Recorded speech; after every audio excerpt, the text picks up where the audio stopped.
Hi, I'm Michael Chiavello and welcome to The Voice Versus. You know, ever since The Voice Versus began, there's been one fighter in particular that fans around the world have consistently asked me to interview. He's the most controversial fighter of our times, a true knockout artist who's a bad boy in the ring, but also a bad boy outside of the ring. Self-described as a little crazy. Love him or hate him, you want to watch him. Like the city I'm in at the moment, he's both beautiful to behold, but also has a dark side. Welcome to The Voice versus Badr, Hurry, and welcome to Amsterdam.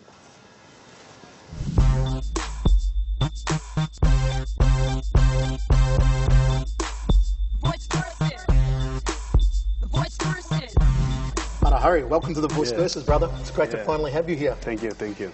November 2010, I'm not sure if you're aware, but a rumour went over the internet. I don't know if you've seen this. A rumour that you'd been shot dead. Did you ever see this photo? Yeah, I saw it. Do you know how this rumour came about at all? No, I don't know. I was on holiday in Spain. Everybody was like, and people calling me like, hey, brother, yeah? Oh, okay, no, nothing, just calling. And I was like, that's strange, you know? Then a friend of me calling me like, go at the internet and watch, or go to this and this. And I saw the picture. I was like, fuck. I was. How does something like that make you feel, though, that you're a big enough star that a fake picture like this gets released on the internet, and within literally 10 minutes worldwide, everybody thought you were dead? How does that make you feel? For me, it was a little bit scary, you know, because I was really shocked to see something like this. But you know, in through all these years, I'm used to the internet rumors and this kind of stupid actions. But this had impact for me, you know. A bit scary, right? Yeah. I shook it off me in 5 minutes, and I was like, you know. I have to apologise too, because I'm partly responsible for another rumour, because earlier last year I put on my internet Twitter that Badr Hurry was dead. Yeah. But I had a pet fish I named Badr Hurry, and my pet fish died. Yeah. And then everybody thought it was you.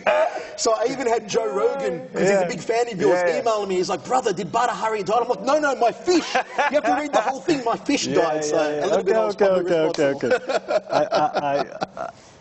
I'm okay with that. I want to find out a little bit about your childhood and your background, because we don't know too much about you. Tell me about Badr Hurry, the young boy. Do you come from a big family? Are you an only child? No, I come from a family of 4 children. My father came here in the early 60s for working, you know. I'm not from a big family. Yeah, as a child I was very a normal guy, you know, not somebody who you see quickly or something. I was a little bit on myself, you know, just not playing with a lot of kids. I was just... Spent a lot of time by yourself? Yeah. Nothing special, you know, so... What did your father do for work? My father worked in the gardens, and but he stopped working early because he had a back injury. My mother, when she came to Holland, she did a lot of cleaning work and that case, you know, just things that all the immigrants did when they came to Europe for a better life, you know. So you were born here, of course, though, in Holland. Yeah, 84. Do you consider yourself more Dutch or more Moroccan? I think it's difficult to say, you know, because I found a balance in life and in my nationality, you know. But of course, my roots are Moroccan, you know. I'm very proud of it. But I feel also as much Dutch, you know. So for me, it's not an issue, you know. And I've been traveling around the world for so many years now. I don't even feel like, you know, I come from one country, you know, so I have many places that I can call home and where I feel very comfortable. So. When did you get into fighting and martial arts? How did that happen? I started when I was when I was 7 years old, and it was a stupid way of doing it because I didn't like fighting at all. But what happened one day, a friend of mine was playing outside, and he was playing with a girl. And I went downstairs and I wanted to play with them, and he didn't let me. And we were playing with marbles. Yeah. So I didn't care, so I grabbed my bag of marbles, went down and started playing too. And the guy grabbed the stone and he dropped it on my hand. Huh? Yeah, he was a crazy guy. So I went up to my father crying, and he was like, no, I'm tired of this, you know, you're always coming crying. So he sent me to the gym. I could train there for like $5 a month. And that's the way it started, you know, but... Was it a kickboxing gym or a karate gym, or what was it? No, it was immediately a kickboxing gym. Yeah. I started very early. It was like my first serious combat sport. You know, in the beginning, my sister did karate and that kind of things, and I went to the gym, trained one time or something. But when I started the fighting game, I started immediately with kickboxing. So. Okay. And did you find straight away you had a natural talent for kickboxing? When I was like 11, everybody. All my trainers were like, hey, you know, this guy has talent. This guy is something, you know, but I was just a kid and I was just enjoying. I was not busy with, you know, how talented I am or gifted, so. So when did you realize, at what point did you realize that, hey, I could maybe make a future out of kickboxing? Yeah, when I started beating those guys up, you know, one after the other, then it was like, hey, I'm good in this, you know. But the first time I really wanted to do something with this, I was training in a gym. How old was I? Maybe, what can I say, 12 or 13 years. And there was a picture of Peter Arts on the wall with Tom Haneke. He won his first K1 there. Yeah. I think it was 95 or 93. something. 94, sorry, 94, yeah, 94. Yeah. And he was having the check, you know, the $100,000 check. And I was like, damn, you know, I want to go there. I want to be there. I want to become like that guy. Yeah. So that was, I think, the first moment in my life that I dreamed of becoming who I am today. What a great inspiration, Peter Ertz. Did it feel a bit strange years later fighting Peter Ertz and beating Peter Ertz? I mean, a guy that got you started in the sport. Did it feel a little bit strange? Yeah, I said to my trainers also, you know, when I was standing against Peter in the ring before the referee started the first round, I still could not believe I was standing there. I was like, hey, this guy's really the lumberjack, you know, with his jacket on and his thing and, you know, his strong legs. And I was like, yeah, this is that guy, you know. But I was so motivated, a man on a mission, so... If I remember, you paid the ultimate respect at the end. You got down on your knees in front of Peter. Yeah, when I was a kid, he was a big favorite of mine. Of course, you know, I think that guy helped the sport to bring it where it is today, you know, so... Your first coach was at Sitan Gym. Yeah. Then after Sitan, you went to Chakariki, Tom Harink. Yeah. Tom Harink, regarded as one of the greatest coaches in history, of course. Yeah. He's coached so many great champions. Yeah. How did it come about that you left Sitan Gym and hooked up with Tom Harink? Yeah, it was just an easy story. Sitan Gym, they had a gym in Amsterdam. After that, they moved. They went to Rotterdam. For me, it was I was still young and it was too far for me to, you know, go there. It was like a 70-kilometer drive. So for me, it was a choice. I couldn't bring it up, you know, to go there every time. So I stopped and I was started looking for another gym. Yeah. Till I ended at at the Chakariki gym. Was Peter Ertz still training there with Tom at that time? No, he was gone at that moment. He was? Yeah. Branko Sikitic was still there? No, gone. Lloyd Van Dam's was training at the moment. Lloyd was there? Yeah. Did you spar Lloyd Van Dam's, those heavy leg kicks of his? Yeah, he sent me to the hospital once. He did? Yeah. Motherfucker. You know, Tom Harink once said of you that he thought you had more talent than Peter Ertz and Branko Sikitic combined. Yeah. Did that put a lot of pressure on you very early in your career, knowing that those words came from someone of as high reputation as Tom Harink? And I mean, Branko Sikitic, Peter Ertz, the first two K1 champions, legends, and to say here's this young Moroccan kid who's got more talent than both these legends combined. Yeah, of course. It was. At that moment, it didn't feel as a pressure. It was more like a motivation, because you know, talent isn't talent, and you have to prove yourself first. So of course, but I have a really big ego, you know. So I was like, yeah, of course, I'm more talented than those guys together, you know. So it didn't put the pressure on me. It was more like giving me more motivation. But you know, that's Tom Haneke's biggest strength, I think. You know, he's a good mental coach. Yeah. You know, his other skills are maybe not what it is for today. You know, because the sport is growing. But at that moment, that's what he was good in. He could make you believe that you can beat everybody at every time, you know. So for me, it was only a good motivation, those words. What led to you leaving Tom Harink and becoming part of Mike's gym, and Mike Passinier, where we're at the moment? Yeah, at the moment, me and Tom had some small difficulties. So I stopped training there. After that, I was like a year looking back and forth for where to train, and Then I was like, some people recommended me to go to Mike. Called Mike up, said like, hey, can I come train at your gym? And I was a little bit of a problem child at that moment. So he said, okay, come, we can talk, and if it's good, you can come train. And so that's what I did. I came, talked for like a half an hour, and it was okay, start training, and still here. What's the relationship like between you and Mike? Does it go beyond fighter trainer? Is he more like almost a father figure to you as well? Yeah, Mike. Mike is not the guy who wants to be a father. He's more of a friend. Yep. We have a lot of fun, and I think that's our biggest strength. We have fun in what we do. We have fun together, and we enjoy what we are doing now. And we leave each other for what we are. We're not trying to change each other, or telling each other what to do. So we have one interest that we share, and that's fighting, and we try to bring that to the highest level possible. And I think that's our biggest thing, that we just focus on fighting, and we're not try to tell each other what to do. When we return to The Voice versus Badr Hari here in Amsterdam, we go back to Badr's K1 debut, the bus ride afterwards, the birth of his massive ego that put a few legends' noses out of joint.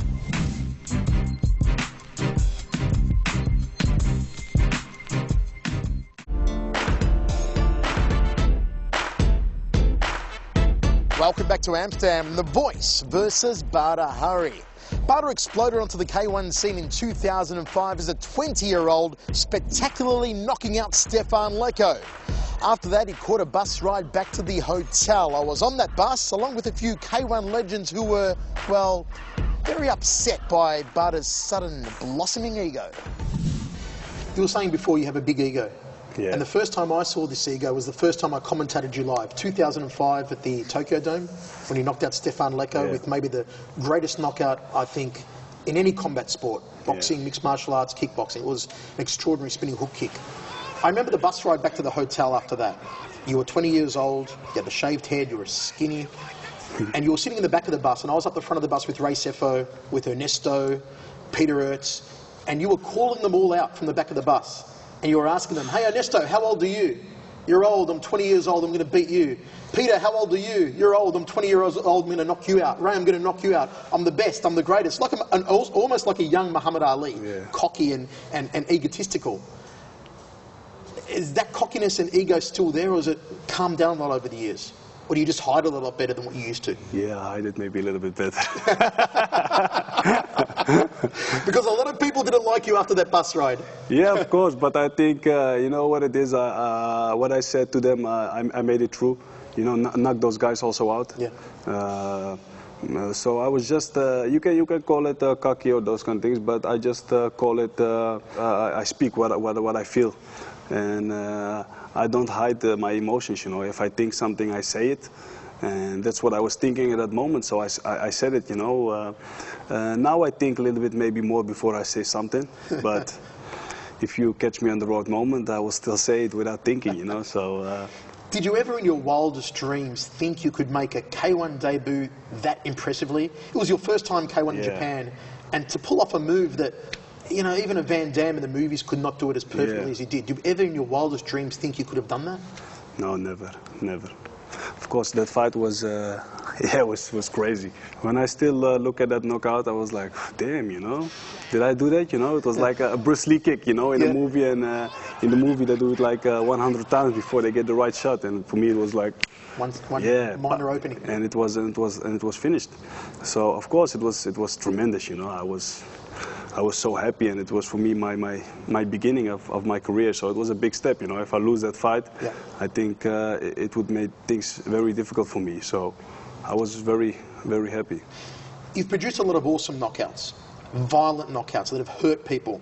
Lecco was genuinely hurt after that knockout. Yeah. Ruslan Karayev, when you knocked him out in 2007, you see the slow motion replay, and the nose almost goes through his jawline. when you knocked out Doug Viney in Korea. Yeah. You know, Doug's a close friend of mine. You broke his jaw in 2 places. He couldn't talk for days. They're very violent knockouts. Do you ever look back at the knockouts and feel remorse that you knocked someone out so badly? No, I only enjoy when I look at that, you know. Really? Yeah. Interesting. No, because, you know, we're in a fighting sport, you know, and everybody trains hard to win, and a knockout is the most beautiful thing in our sport, you know. They come to the ring to knock me out also. So, yeah. You know, for me, you know, no remorse? No, nothing. Okay.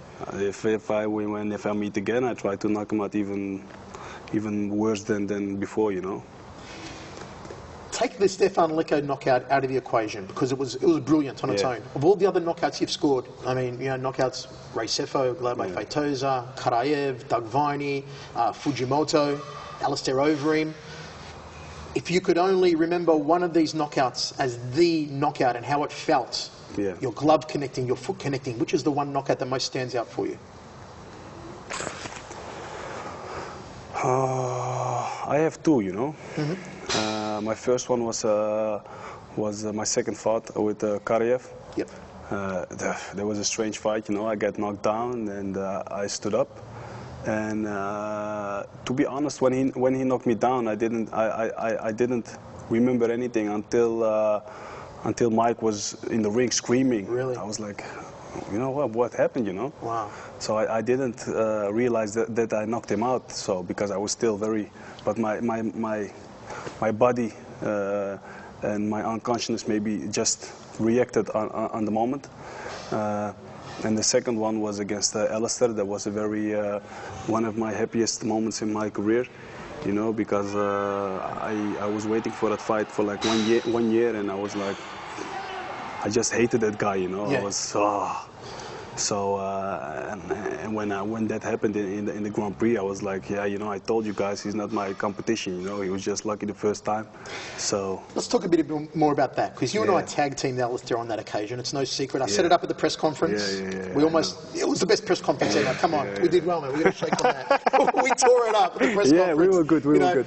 And you came out of the press conference and I was sort of looking for someone to defend K1, because Alistair was coming in saying that he's going to tear through K1, and the K1's weak compared to mixed martial arts. So Remy stepped up and he called on someone as well. He said, I'll defend the honour of K1, who else is going to step up? And then I called you up to the podium and you stood there, if I remember, for 30 seconds silent. It's like you didn't know what you were going to say. And then all of a sudden you said, Alistair, if I meet you in the Grand Prix, you won't last 3 minutes with me. Had that been something that had already been going through your mind, or was it something that happened there at the press conference? Had you already rehearsed that in your mind, or was it just spur of the moment that you came out with that challenge? Because it was amazing that you challenged him to finish him in 3 minutes, and you did.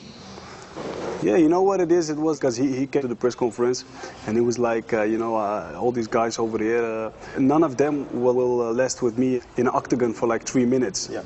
And I was like, what is this guy saying? You know, is he really thinking? Because I know he's good for what he is, but he's not my level, you know. And I was like, hey, this guy he cannot say this, you know. And I was looking left and I was looking right, and everybody was just sitting and saying nothing. I was like, I cannot. So I stood up and I was like thinking, like, okay, how should I answer this guy, you know? So I just made the same promise as he did to us, and just telling him that he cannot stand up with me for 3 minutes in a K1 ring, you know? It was just the moment that made me say that. And of course, after when I said it, I was like, hey, Mike, I'm really gonna knock him out tomorrow, you know? First round. So, and you did? Yeah. So you deliberately backed yourself into a corner, put that pressure on yourself to make yourself perform the next night. I like the pressure. I enjoy it. It was a great storyline. It worked out well. You know, hate is a very strong word, but you said you hated Alistair. Is the hatred still there for Alistair? No. Nothing at all, you know, because I just hate a fighter when I have to fight him, you know. Then I really start hating him, his dog, his cat, his wife, his, you know, I'm that guy, you know. I'm heating myself up with all those things. Is that every fighter you fight that's like that, or was Alistair a special case where you actually hated him more? Yeah, he had maybe a little bit extra, you know, Yeah. because of course he was coming to K1 like he's the big hero, you know, and of course he made some good fights, but he's not my level fighter, you know, and of course he had a little bit of cockiness, you know, like, you know, these guys are nothing, and I was like, okay, you know, don't worry.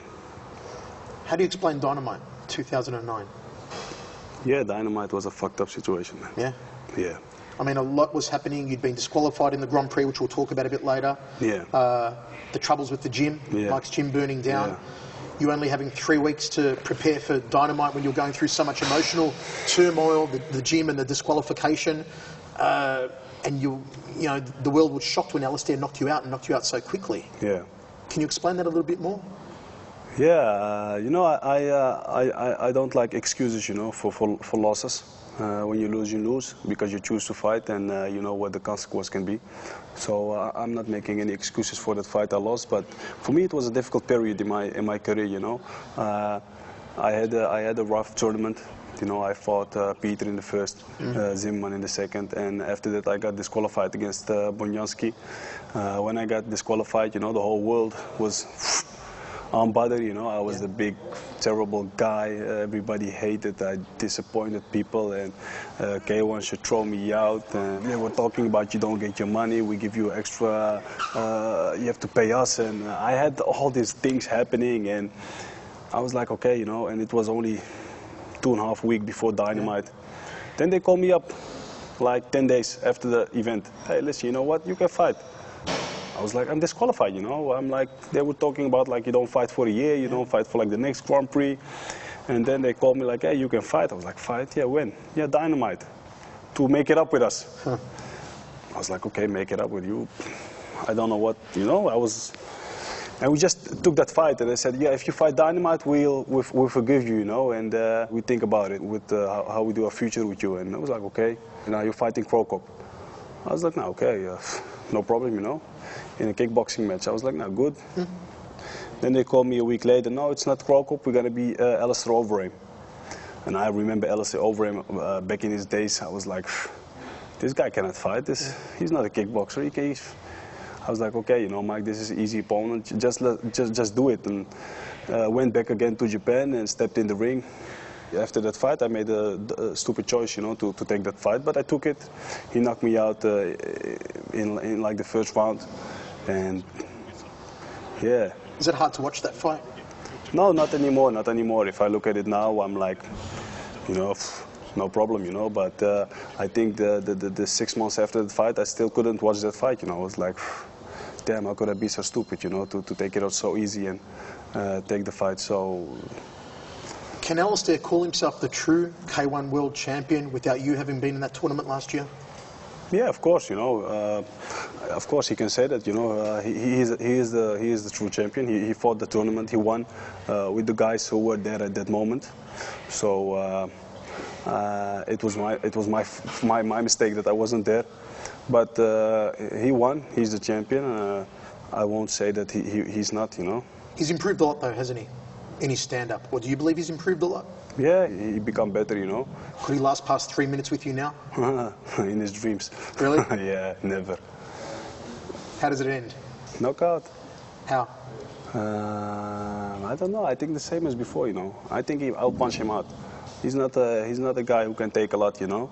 He's just very strong, and he got some good skills, you know. He's not a bad fighter, and I think he can beat maybe 90% of all those stand-up fighters, you know, and maybe have difficulties with five people, you know. He's a top 5 kickboxer, you know. We can't take that off. We cannot say that he is lucky, you know.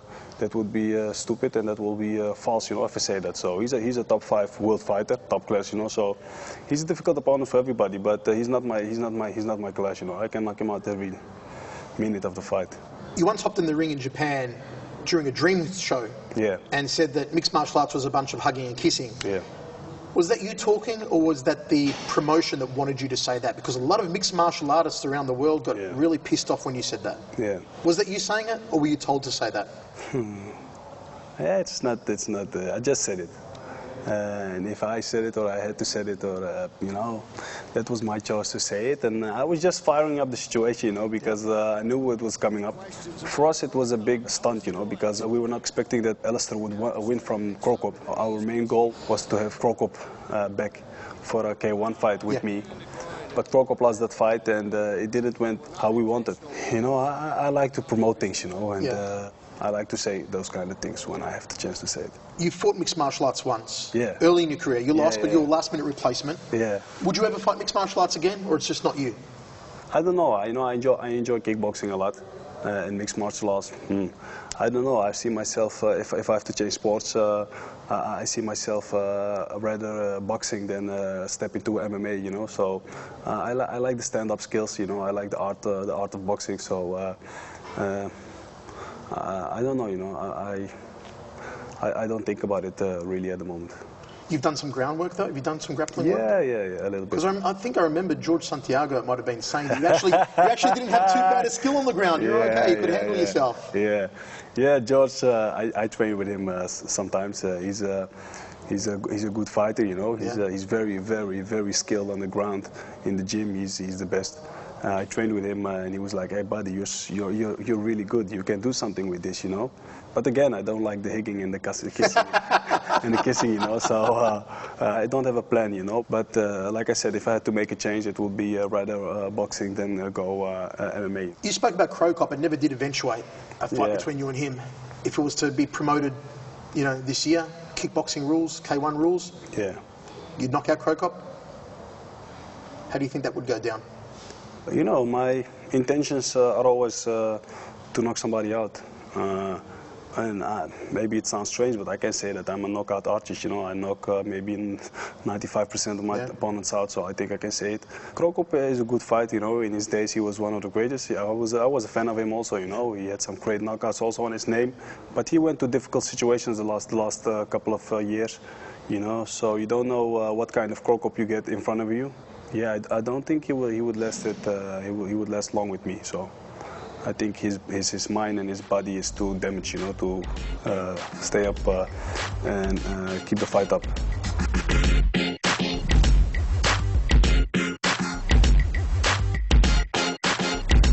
The red light district, Amsterdam's wild and crazy side. And you know that Badr Hari has a wild and crazy side that stems from some very deep anger issues.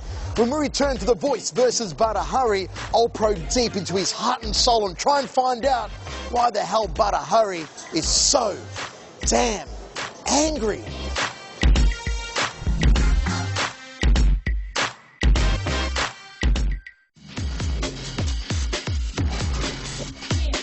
We're back here in the red light district of Amsterdam where things get wild and crazy every night. You know, Badr Hari's got a wild and crazy side that has led him into a lot of trouble both inside the ring and outside of the ring. He's been disqualified several times and also had some brushes with the law. As you're about to find out as I probe deep into these anger management issues of Badr Hari to see just what's so affected him. I want to go back to 2006, New Zealand. Your ego was running high then again. You came to New Zealand talking the talk, the smack talk. Another press conference I hosted, by the way. We make a great team, man. Sometimes. And you and Peter Graham were scheduled to fight, and you got into a street fight at the press conference that was caught on a lot of cameras. What triggered that with you and Peter? I think at that moment in my life, I had a little bit of...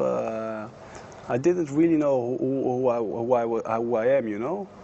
I was a little bit maybe unsure or something, and like I have to prove myself against the world, and you know, I just want to, I just wanted people to see me, you know. I was just a kid, and at the press conference, I went to him and I was like talking with him, and I don't remember what happened. I thought he wanted to kiss me on the cheek or something, and I was like, hey, you know, what you doing, you know?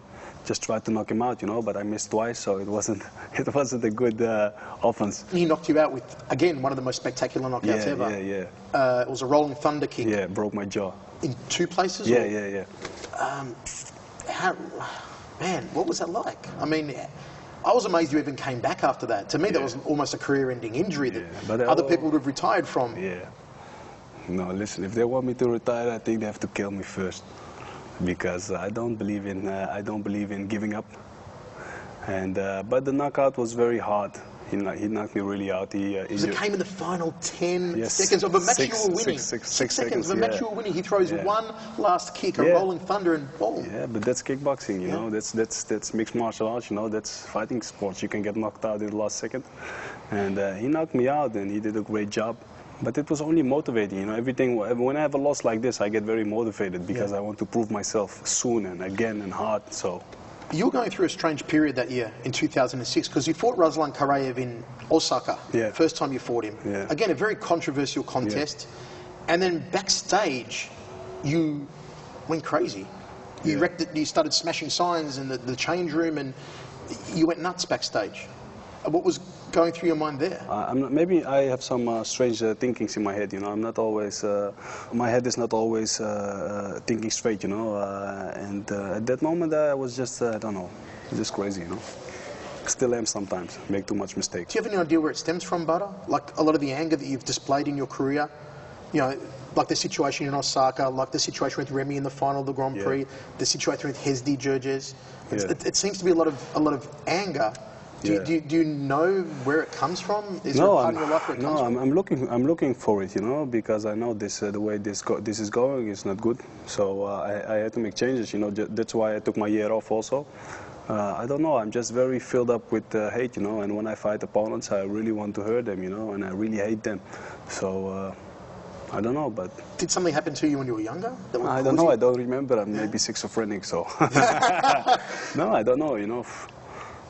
I had a normal youth, you know, maybe, I don't know, I really don't know, still looking for it, you know.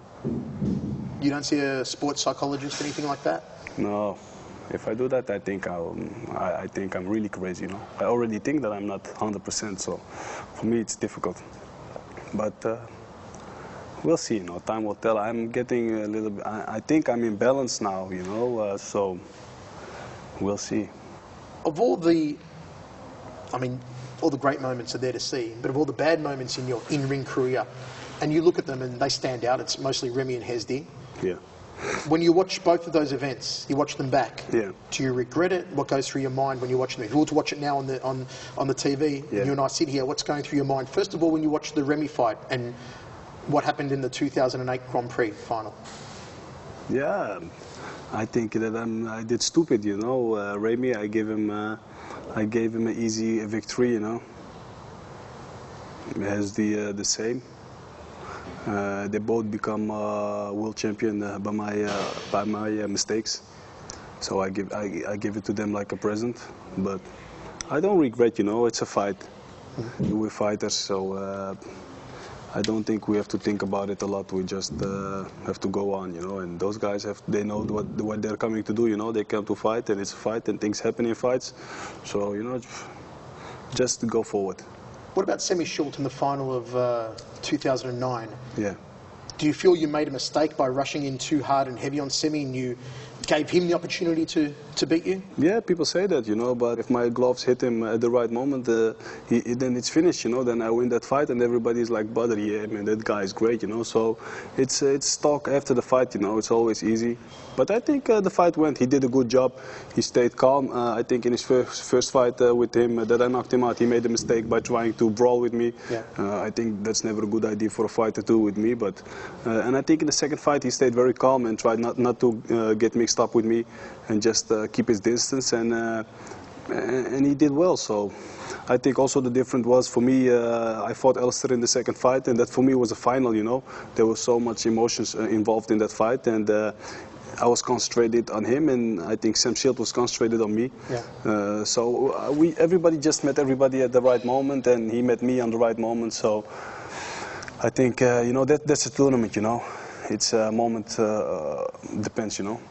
You took a year off, self-imposed exile from the sport.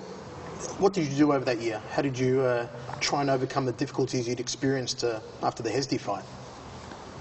Yeah, of course. After the Hezdi fight, I was a little bit shocked by myself, you know, because I made the mistakes two times in like a year.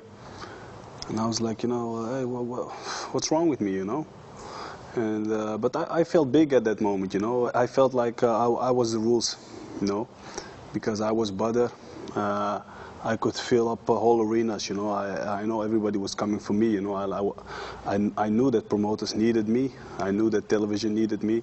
You know, I was a big name in the game. So at that moment, I was really like, you know, I don't care about what I do, because I knew everything I did, I can go off with it without getting punished, you know. But when I made that fight against fight against Hezdi, and I did that mistake, I was like, okay, you know, this is not good, you know. I have to think of what's wrong, and I have to think about how to change this, that it won't happen again. So I took a year off, just relaxing, you know. I didn't train for like 6 months. Just went on a holiday, went to Morocco for like 6 months, just thinking, not busy with fighting, not busy with nothing, just busy with myself and who I am and how those things happen. And I knew why it happened, and you know, came back, start training, and just beginning where I left it, you know. You spent quite a bit of time in Morocco, Yeah. and we saw some of the Moroccan fans in Lyon that Yeah. had travelled over to watch you, and they're pretty crazy, they're passionate, they love you. Yeah. But I hear that when you walk around the streets of Morocco, you are mobbed. I hear they try and pull you out of the car just to touch you when you're in Morocco. How crazy is it over there? We have very much of a temperament, you know, Moroccan people. So, of course, they go wild, you know, when they see me. A lot of respect, a lot of love. Yeah, it's big, you know, and it's even big even if television not shows it, you know. Internet is a big thing now around the world, you know, Facebook, all those kind of things. So. Well, just on that point, we have some statistics here. Looking at YouTube and Google hits. Yeah. You look up the Muhammad Ali highlight, it has 40,509 views. Yeah. You look at David Beckham highlights, 21,660. Yeah. And you look at Badr Hurry highlight from 2009, Yeah. 1.5 million views. The internet's pretty crazy, and a lot of those hits come from Morocco. Yeah. Is it hard, though, dealing with fans that are that passionate? Because you are the biggest star in Morocco. Yeah. Yeah, it's crazy sometimes, you know, but you know, I love it, you know. I'm a fan guy, you know. I love to give the fans where they are, you know. I'm a people's champion, you know. I didn't win any K1 belt, but I'm more popular than any K1 fighter around the world, you know. So of course I enjoy that, you know. I give them a lot of love, and I always have time to make pictures and talk with people, and we're the same. So it gives me a lot of motivation, and you know, like last, you know, if I see those, if I see the venue filled up like this with all the Moroccan flags and all the people going crazy, you know, I feel like Trinidad in his time, you know, when he was fighting for Puerto Rico and everybody was. So of course it's great, you know. What about your relationship with the Moroccan royal family? I believe you're close friends with the Prince. You've trained with the Prince of Morocco, is that right? Yeah. Tell me a bit about that experience. Yeah, it's good. We have a good relationship, you know. Have you met the king? Have you been inside the palace? Yeah. It's a nice palace. I would change it up for my own home, so it's good. You said you wanted to, you wouldn't look at mixed martial arts, you'd rather look at boxing. Yeah. And I believe you might be even heading to the States at some stage later this year to train with Freddie Roach, is that right? Yeah. Tell me a bit about your thoughts towards maybe getting into pro boxing. Yeah, I really like boxing, you know. I watch a lot of boxing fights. I'm looking forward for every title fight, you know. I'm a huge fan of Manny Pacquiao, you know. He's a great fighter, you know. But also the same, you know. I like Floyd Mayweather. He's one of the great fighters, you know. But I go back, you know. I like Roy Jones, you know. I like Antonio Tarver, you know. I'm just a boxing fan, and I just really looking forward, you know. I want to make some connects, you know. Maybe. Send a mail, you know, to Freddie Roach, just say I come to the States, maybe I can train a little bit in his gym, maybe, you know, he can teach me some things. So I'm really looking forward for that step. So now he knows, you know, that I will be visit him soon. I'm a really boxing fan, and maybe I'm 26 now, so maybe it's old, maybe not, but you know, fighting is in my thing. Boxing is something I can do very good. So yeah, you never know, you know. There was a rumour going around also that you were maybe looking at participating in the Olympic Games boxing for Morocco. That was a true rumour? Yeah, that was true rumour. We were really busy with that. You know, I'm more motivated, you know. I'm a pro, you know. Yeah. So, of course, if you win an Olympic medal, it's one of the biggest things, maybe the biggest thing you can have in your life. But, you know, there are a lot of fighters who didn't win a gold medal in boxing, and they become very great in the professional boxing, you know. So I'm more interested in professional boxing, you know. Here's a trivia question for you. Can you name the one K1 fighter who has gone from K1 to boxing the Olympic Games? Can you guess who it is? It's actually one of your past opponents. Yeah, Doc Finey. Yeah? Yeah, Interesting, you know that. Not many people do. I know. Yeah. I do my homework. You do? when I fight people. I thought I was going to have you on that one for sure. No. I do my homework, you know. When I fight people, I look a lot of fights of them, you know, go to his past, you know. I try to become one of my opponents, you know, try to live in, looking for the bad habits, the mistake they make from the beginning, you know. So that's why I know it, you know. But what sort of image are you trying to portray to the fans, both in the arena and on television? Because over the years, there's been conflicting images of you. There's been the pumped-up entrances with Mike and Melvin. There's been the more placid entrances with different music. And once you even sported a T-shirt that said Gwyneth Forever, Gwyneth, of course, being a very famous criminal figure here in Amsterdam. I'm not trying to sending a message, you know. The thing what we're talking about happened a long time ago now, you know. And I was still young, you know. People forget the last 5 years of my career were like 50 years of a normal life, you know. I made a lot of things, ups, downs, left, right. It was like a roller coaster, you know. So of course you made mistakes along the way, and you're not happy with them. That was one of that, you know. But I'm just a sports guy, you know. I just like fighting, and I just like kickboxing. I want people to see me, you know, like a sportsman, and you know, I'm just trying to get to be a big name in the thing I do, you know. So that's it.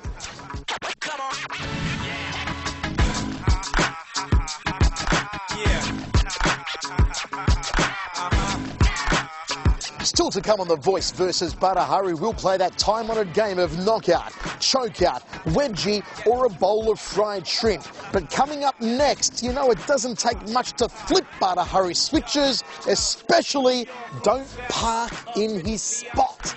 White tee, platinum link on me. I got a little bit of cheese or drinks on me, but mommy gotta do something, no drink.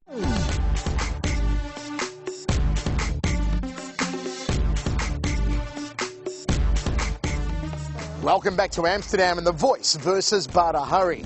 A friend of mine from Australia trained at Mike's gym earlier this year and told me a pretty interesting story about a man who wrongly parked in Badr Hurry's spot with some pretty hefty consequences. Let's find out if that story is indeed true. True or false? Someone here at the gym once parked in your parking spot and you punched in their window and pushed their car into a ditch? True. So just a warning in Amsterdam, if you come to Mike's gym here, do not park. No, it was not like this. I parked my car, but he parked behind me, so I couldn't get my car out. So I was like, you know, who's the owner of the guy? And there was no owner, so just. So I do my research too. I've got spies everywhere, man. Yeah. You won't find that information on the internet. I'm sweating. Yeah. True or false again? You once joked that you owned a window in the red light district. No, never. False. Damn it, we're going there tonight. Yeah. Oh, I can't get the hookup from you, brother. Just have to pay. Yeah. Who's Badr Hurry away from the ring? What do you do in your spare time? Do you have hobbies? Yeah, I like the movies. What's your favourite film? At this moment? Yeah. Torn. Torn? Thor, yeah, 3D. Oh, Thor? Yeah. Okay. Yeah. You liked it? Yeah. He's Australian. I know, he's a good actor. You enjoyed it? You enjoy it? Why? No, maybe crazy, because I like those kind of movies, you know, I like superpowers. Yeah. And sometimes I'm like a little kid, you know, I just like the movies, you know, get my 3D glasses on and just relax, you know, put my popcorn and... Tell me about this. Yeah. Is it a birthmark? Yeah. It is? Yeah, it's a werewolf. Does it give you special powers? Yeah, maybe, I don't know. Yeah. My aggression. No, it's just a birthmark. I have it since my birth. Last couple of years there's hair growth, but Since I was small, I remember I have it. Doesn't hurt you at all if it gets hit or anything? No. It's just there? Yeah, just Okay. I don't see it, so most of the time I forget it. Do you know who this guy is? No. Anderson Silva? Ah, yeah. You watch any of his? No. I know him by name. Do you watch much mixed martial arts? No, not at all. You realise this guy's a former Muay Thai stylist, or he's a Muay Thai exponent. And a lot of people often ask the question, how would he go in K1? How would he go against someone like Badr Hari? Yeah. But I don't know if you've seen him fight before and you could answer. No, I don't know. I don't know his skills, so I cannot say. But he can come. He can come whenever he wants. So yeah, of course. Do you know who that is? No. No idea? No. Heavyweight UFC champion of the world, Cain Velasquez? No. Never seen him fight? No. Never saw his face. Really? No, really. Yeah. Going to play a little game with you we like to play on the show called Knockout, Chokeout, Wedgie, or a bowl of fried shrimp. I'm going to show you photos of 4 different people. Yeah. You have to tell me who you want to knock out, Yeah. who you want to choke out, Yeah. who you want to give a wedgie to, Yeah. and who you'd sit down with to eat a bowl of fried shrimp. Yeah. So let me show you 4 different photos here. The photos are your good mate Alistair Overeem, Yeah. your other good buddy Yeah. Remy Bunjaski, Yeah. our old friend And Semi Schultz. Yeah. and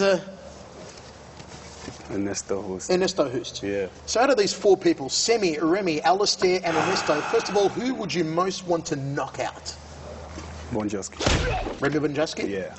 What goes through your mind when I show you this photo? Nothing. Just knock him out. Who would you like to choke out? Alistair, Semi or Ernesto? I think Alistair. Yeah, he has a good neck to choke, you know, so... It's a lot of horse meat in that. Yeah. I don't think it will be easy, but it's possible, so why not? You ever tried horse meat, by the way? No. Camel milk. Camel milk. 1 hunt or 2? Yeah, really. Okay, so who would you like to give a wedgie to? Yeah, wedgie is a funny thing. I think Sam Child. Semi Schultz for a wedgie? Yeah, he is a big on the draw, so... What goes through your mind when I show you this photo of Semi? What do you No, think? nothing. I think Sammy is a great sportsman, man. You know, he's a big sports guy. He won 4 times. He's big in, did his thing in MMA, you know. He fought every fight in combat sports, so I think he's a great guy. You rematch Semi again for the 3rd time. You fight him. How does it go down? Yeah, don't know. I think me and Sammy are really a 50-50 opponents, you know. Yeah. So it's just how, just the moment that counts. So you sit down and have a bowl of fried shrimp with Ernesto. Yeah. Ernesto's a good guy. Yeah? Yeah. I don't have to ask you what you're thinking because the smile on your face says it all. No, I like He's him. a great guy. Yeah, of course, man. You know, he's a big name in our sport. So A lot of things get spoken about you. A lot of things get written about you by people that don't know you. We hear a lot of things about legal incidents yeah, on the street, yeah. things that people don't know full stories to. Does it upset you with some of the stuff that is out there that is being said about you? About things that have happened that are obviously not for public knowledge that people are speculating on? Yeah. No, I don't get mad about it, you know, because I can say I'm a legit superstar, you know. So people talk about me, you know, it's normal, you know. I think I'd be doing another good job if people were not talking, you know. It's just the price you pay for having success, you know. So I deal with it, and you know, that's it. I take it for what it is. If we sit down again in a year's time from now, we're back Yeah. here in the gym, Yeah. what will you be telling me? Where will you be at in a year's time? What do you visualize happening? I cannot say. I live by the day, you know. Tomorrow is not promised. So just make the best of today, and we'll see if we meet in a year, you know. Maybe we don't, so. But one last thing I've got to ask. I can't believe I'm going to do this, but you're my favourite fighter of all time, and I see you with these awesome knockouts and that beautiful kick that you use. I just want to see what it's like to get a Badr Hari kick to the legs. So I'm going to grab a kick pad, get Mike Passanini to show me how to hold it. Will you do me the honour of giving me a Badr Hari leg kick? Of course. Let's do it. Mike, where's Mike? Oh, you sure you want to do this? Is that hard? Well, I take them daily, so I know. How do I hold this thing? Well, Show listen, me. first show this one here. Yeah. I give this one on. Okay. Just to control the And do I pain. lean into it? Yeah, a little bit, but not too much, because otherwise he breaks your leg. Just hold it, just hold it. Are you insured? Just take it, Mike. Don't worry, come. Grab it, like this. Yeah. Just like this. Okay, you ready? He's got that look, man. He's got that look like when he fought Semi the first time. Well, now he's smiling. Just take it, just take it. Really, I won't hurt you. I swear. Now he's smiling. Mike, he's got that look. He doesn't smile at Semi. I'm not doing it. I'm not doing it. Show me how it's done. Show me how it's done. I'm standing behind this guy. Just hold it.